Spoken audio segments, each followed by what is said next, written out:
In Brazil, a day of protests takes up in cities to reject the increase in food and fuel prices. The Russian Defense Ministry reported that a new attempt to evacuate the leaders of the Azov battalion in Mariupol was frustrated. Gambians vote for their lawmakers in the parliamentary elections to consolidate their young democracy. Hi, this is From the South. I am your news anchor, Dio Martin. From the teleSUR studios in Havana, we begin with the news. In Brazil, a day of protests takes over the main cities to reject the increase in food and fuel prices. Citizens marched since early hours of the morning as part of a mobilization campaign under the slogan, "Out with Bolsonaro." The demonstrators expressed their rejection of the government policies of President Jair Bolsonaro, whom they hold responsible for hunger, unemployment, and the health emergency in the country due to the COVID-19 pandemic. They also reject the increase in the price of food and fuel. In March, registered the worst inflation in the last 28 years. In the last 12 months, life in the country has become 11.3% more expensive.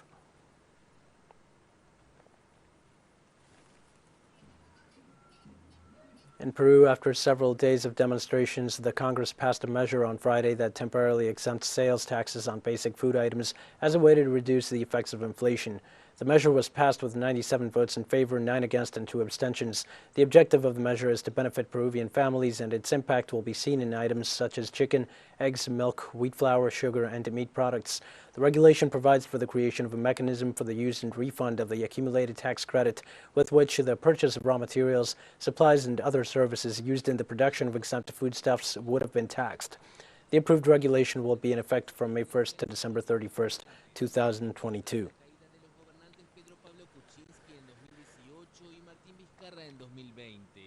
And in Puerto Rico, authorities announced the partial restoration of the electrical service after 3 days of shortages in the supply system. Citizens protested over the constant blackouts and the rise in rates. On Saturday morning, the private company Luma Energy and the state-owned Electrical Energy Authority informed that over 1 million clients already have access to operational energy service since 4 a.m. local time. The entities also indicated that the tasks carried out to restore the island's electrical system to the fullest will continue throughout Saturday. The power cuts originated on Wednesday night after a malfunction and a fire in the country's southern coast headquarters, an event still being looked into by authorities.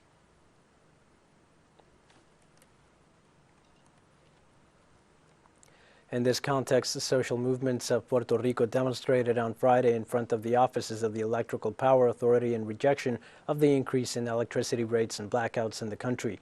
During the event, the participants reiterated that thousands of people are going through a very difficult situation due to the blackouts, while they left at the doors of the building containers and bags with food in a state of decomposition due to lack of refrigeration.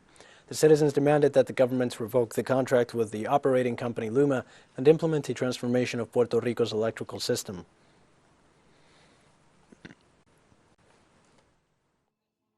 I have no generator, no power plant, no solar panels or anything like that. I put up with it like many other people because it seems terrible to me that in the face of Luma's abuse, one has to invest our few resources to do their work. It seems absurd to me. This company has proven to be incapable. It has demonstrated its level of corruption by keeping the money of the Puerto Rican people without having the minimum capacity to carry out the task assigned to them. The best example is the overseas blackout that the country's electrical system has suffered. In these and the future demonstrations, we demand that the government eliminate the Luma contract and discuss a Puerto Rico electrical network transformation again. Sunday, April 10th in Mexico, a presidential recall referendum will be held for the first time. This is possible after the reforms approved by the nation's Congress in 2019 and the fulfillment of the requirements by the social organizations that promoted it in 2021. Our correspondent Eduardo Martinez has the details on this process. Mexicans will be able to decide whether or not President Andrés Manuel López Obrador should remain in office until 2024. I think it's very appropriate because if he does not give what he promised, we can vote for his dismissal. I think it is a very good decision because this way we can make a midterm evaluation of the whole process that the president has carried out. For referendum to be held at the end of 2021, social organizations began the collation of 2,800,000 signatures, which were delivered to the National Electoral Institute, INE, for validation. It was born precisely from the social movement where since the last 6 years here in Mexico it has been demanded over and over to have a tool of participatory democracy to be able to decide freely. Once the procedure was concluded, the General Council of the INE approved the holding of the citizen participation exercise for Sunday, April 10th. However, under the argument of a lack of budget, the Council decided to install only one-third of polling places. 57,000 polling places will be distributed throughout Mexico. When the missing resources were formally requested to the Treasury Secretary, they were denied without justification or motivation, and with an austerity plan proposal calculated without technical rigor and real information. This process generates mixed reactions due to the high levels of acceptance that the president registers in different polls at the halfway point of his 6-year term. Some place him with 64%, others give him up to 70%. I invite everyone, April 10th, to participate, to go and vote. This is what our opponents should be doing, in an open way. Everyone calling to participate, and those who are against the transformation calling to vote. President Andrés Manuel López Obrador, the main promoter of the recall, accused the electoral authorities of inhibiting participation and of giving little coverage to the consultation that could define the future of his mandate.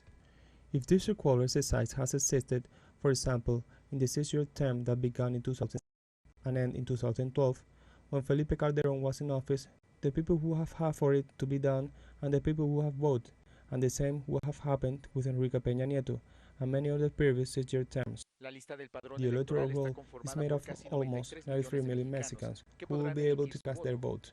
In order for it to be binding, some 37 million, equivalent to 40%, must participate.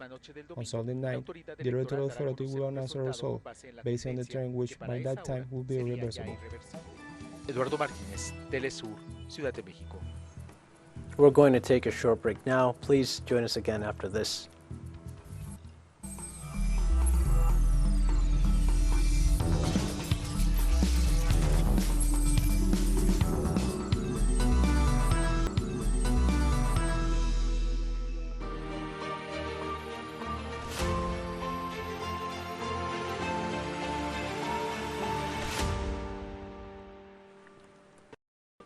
Hi, and welcome back to From the South.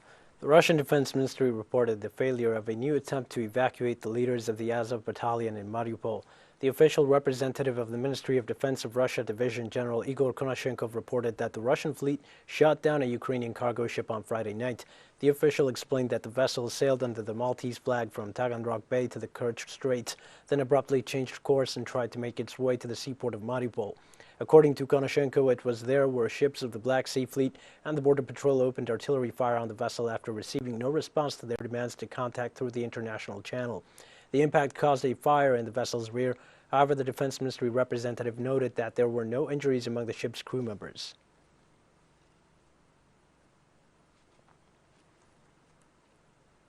And the Russian government denounced on Saturday that Ukrainian nationalists are preparing a new intentional actions to hold Moscow responsible for the murder of civilians in the city of Irpin in the Kiev Oblast.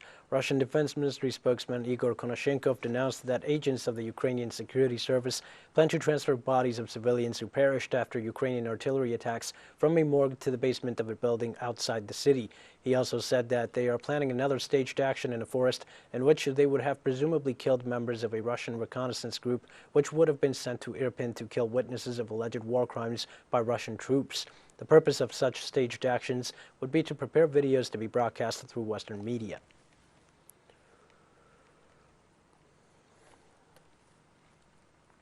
And in spite of the heavy fightings taking place in many areas around Donetsk, the city tries to keep its economy afloat. Our special envoy to Ukraine, Alejandro Kirk, brings us details about the current functioning of the Russian currency rate in the region. Heavy fighting taking place in many places around Donetsk. The city more or less is working normally. The dollar exchange rate against the ruble has coming down from 100 3 weeks ago to some 70, 74 rubles per dollar. This is, in fact, the ruble has been gaining value ever since the sanctions were implemented by the United States and the European Union. Why is this happening? We spoke to an economist who explain this. Here, this ruble is supported by real products, by gold, gas, oil, wheat, plutonium, aluminium, etc., etc. In other words, it is a ruble that has a solid support. So it is a real ruble which, according to what I read, has reached 71 per dollar. That price was in October last year, because before the special operation it was at 74, 76. So believe me that the sanctions with respect to the ruble have achieved exactly the opposite. Although at one point it reached more than 140 rubles for a dollar. Now with 71, it is clear that those sanctions are not going to work. And it's not a sporadic element, or for a short term, because, and I repeat, the ruble is supported by real products, and not for an inflated stock market cost based on a state printed of money as in the United States. Luis Hernando Muñoz, Colombian economist and entrepreneur here in the People's Republic of Donetsk. The government of China stressed that the United States has no right to accuse any other country of human rights violations. On Friday, during a press conference, the spokesman of China's foreign ministry, Zhao Lijian, denounced that the United States counterintelligence agency established clandestine sites in several countries with the excuse of its alleged war against terrorism. The spokesman also called on the U.S. government to consider these crimes taking place in those secret detention centers and to open investigations against the agents that run them. Zhao Lijian pointed out that despite the human rights violations at these centers, no agents have been prosecuted, and accused the United States government of covering up the crimes of illegal detention and torture committed by its personnel. So far, no U.S. official has been held accountable for masterminding, authorizing or implementing the secret detentions and torture program. The U.S. government has gone to even greater lengths to cover up and deny these crimes and human rights violations. The U.S. clandestine sites around the world fully indicate that the U.S. has no right to point fingers at others in the name of democracy and human rights. What the U.S. must do is immediately dismantle its clandestine sites around the world, seriously reflect on its crimes, apologize to and compensate the victims, and hold those who authorize and carry out the tortures accountable. Chinese Foreign Ministry spokesman Zhao Lijian gave details on abuses committed at clandestine detention sites by United States officials, which he described as an abuse and violation of human rights. CIA has set up clandestine sites in many countries under the pretext of its war on terror, where terrorist suspects are allegedly secretly placed under arbitrary detention and storted into confession through torture, which has spawned widespread criticism from the international community.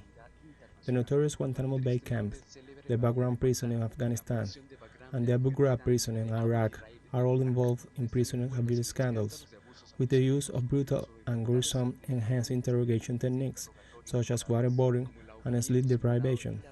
These clandestine sites are typical examples of U.S. trampling of the rule of law and violation of human rights.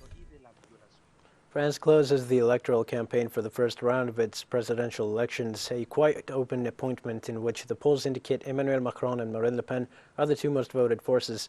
But with the mystery of abstentionism shading the event, the undecided sector could change the balance to the left by aligning with candidate Jean-Luc Mélenchon. More details in the following report.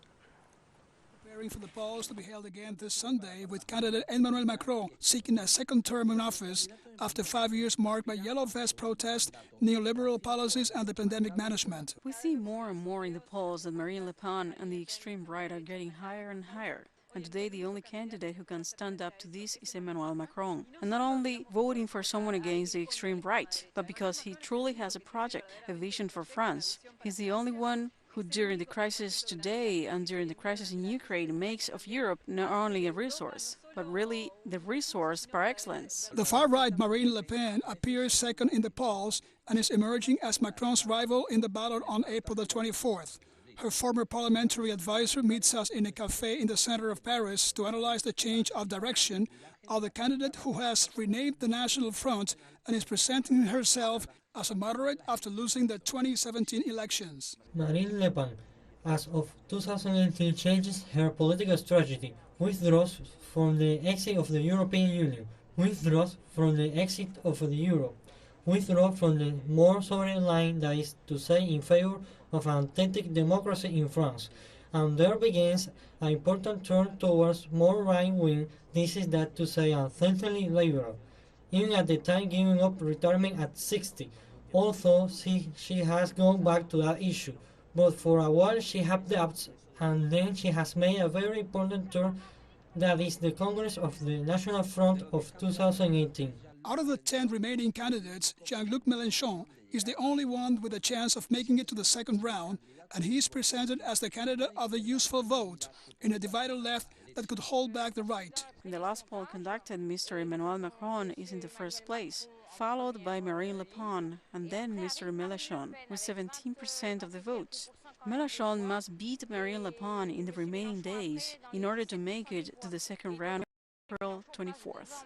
The French electoral campaign opens the possibility for the nearly 49 million French voters to reflect on the April the 10th elections, in which the ghost of abstention and undecided voters will decide which side will tip the scales.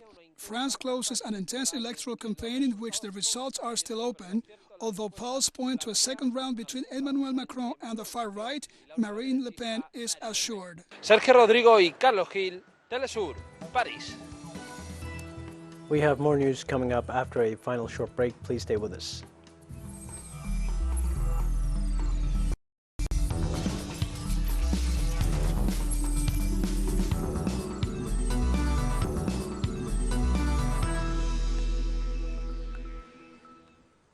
Hi and welcome back. Gambians vote for lawmakers in parliamentary elections that should consolidate a young democracy and may see President Adama Barrow strengthen his power after winning re-election last year.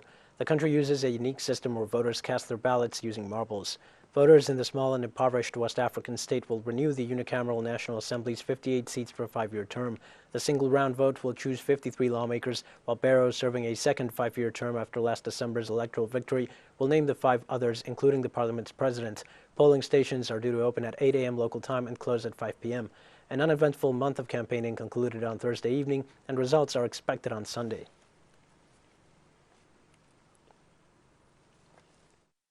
It is very important election, this National Assembly election, because these are the people who will represent us at the Parliament. They are there for we. Anything we decide, we have to go with them and tell them this is what we're looking forward. We put them there so that they can stand for us. Yes. The International Organization for Migration warned that an estimated 15 million people are at risk of starvation in the Horn of Africa region after decades of droughts, which now intensifies.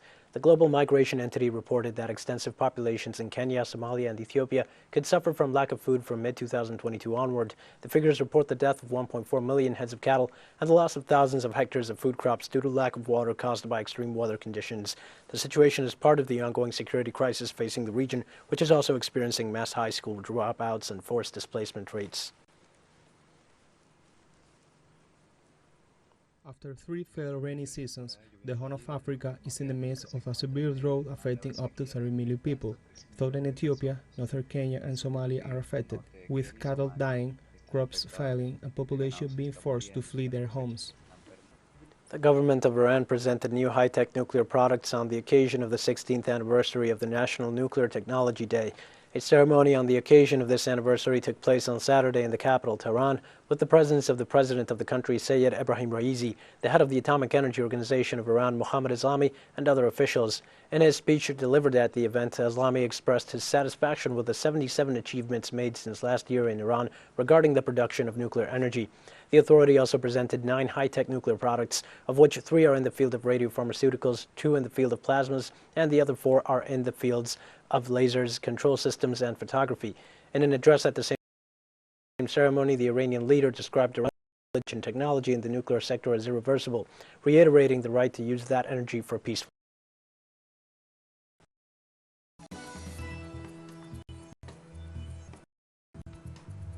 We've come to the end of this news brief. You can see these and many other stories on our website at teleSUR English. You can also join us on social media for all the latest news. We're on Facebook, Twitter, Instagram, and Telegram. For teleSUR English, I am Dio Martin. Thank you for watching.